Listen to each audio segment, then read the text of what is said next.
یہ حضرت عبداللہ بن مغفل رضی اللہ تعالیٰ عنہ سے روایت ہے کہ قال قال رسول اللہ صلی اللہ علیہ وسلم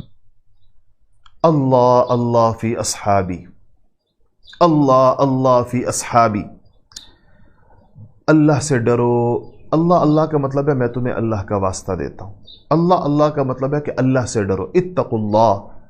اللہ سے ڈرو،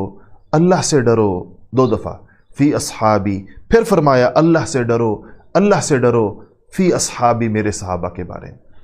یہاں کوئی نہیں کہا کہ مہاجرین کے بارے میں یا انصار کے بارے میں یا سابقون الاولون کے بارے میں یا بدریوں کے بارے میں یا احد والوں کے بارے میں، نہیں، جس شخص پر صحابیت کی تعریف صادق آتی ہے، جو شخص صحابی ہے، اس کے بارے میں فرمایا کہ اللہ سے ڈرو۔ اور لا تتخذوہم غرضا بعدی، میرے بعد ان پر تیر مت چلا۔ غرض کہتے ہیں اس ہدف کو جس پہ تیر چلائے جاتے ہیں، کہ میرے بعد ان پر طعنوں کے، الزامات کے، بہتان کے، بدگمانیوں کے تیر مت چلانا۔ لا تتخذوہم غرضا بعدی، میرے بعد ان کو ملامت کا ہدف مت بنانا۔ کیوں؟ ایک ضابطہ بیان کیا رسول اللہ نے، اور ایسا ضابطہ ہے کہ اس کو دل کے اوپر لکھ لیجئے اپنے دل پر۔ فمن احبہم فبحبی احبہم، کہ ضابطہ یہ ہے کہ جو صحابہ سے محبت رکھتا ہے، جو صحابہ سے محبت رکھتا ہے یا جو صحابہ سے محبت رکھے گا، وہ میری وجہ سے ان سے محبت رکھتا ہے اور رکھے گا۔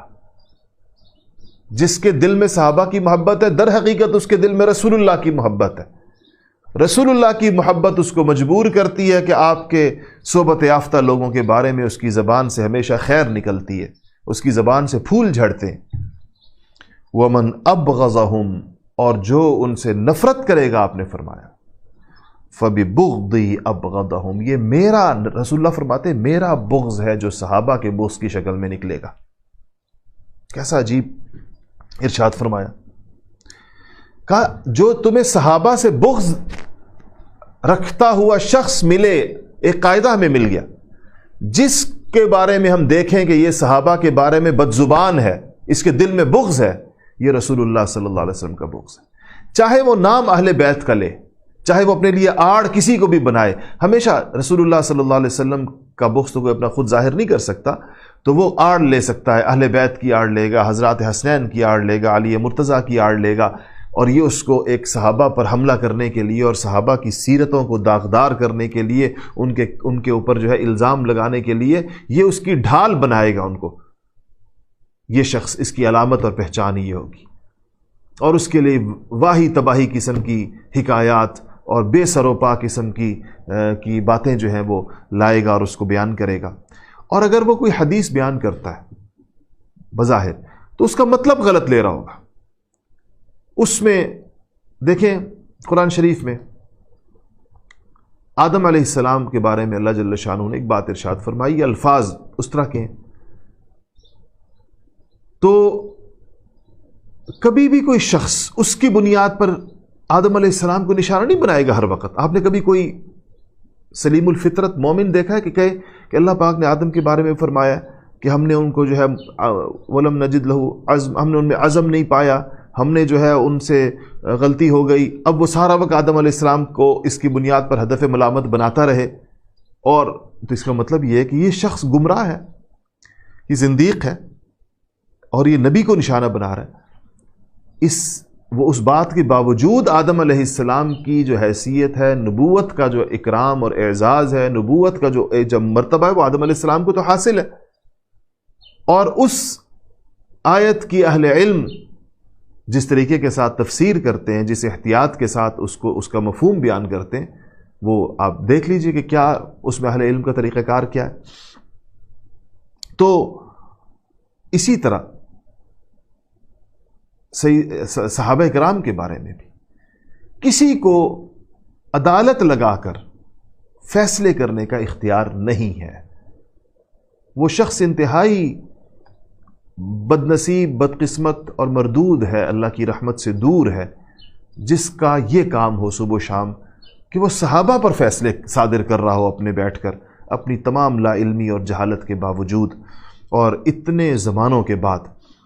تو آپ نے فرمایا کہ جو صحابہ سے بغض رکھتا ہے، ومن ابغضہم، جو ان سے بغض رکھے گا،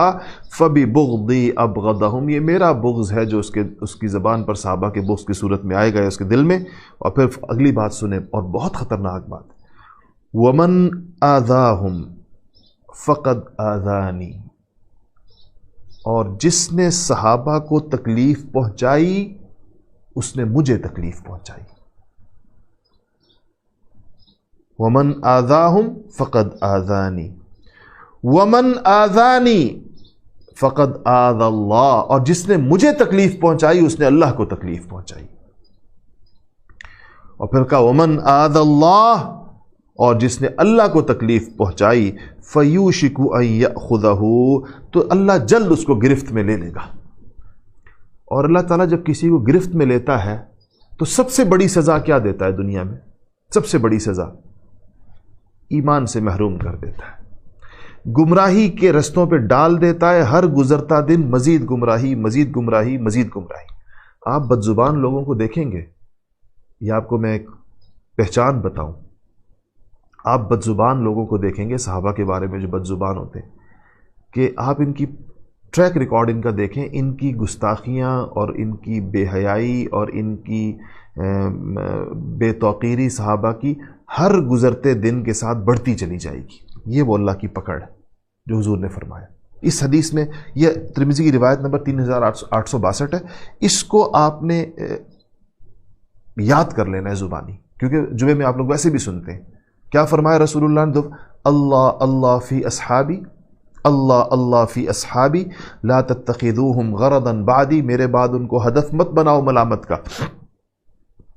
فمن احبہم فبحبی احبہم، جو ان سے محبت کرے گا میری وجہ سے کرے گا، حضور نے فرمایا۔ ومن ابغضہم فببغضی ابغضہم، جو ان سے بغض رکھے گا میری وجہ سے بغض رکھے گا۔ ومن آذاہم فقد آذانی، اور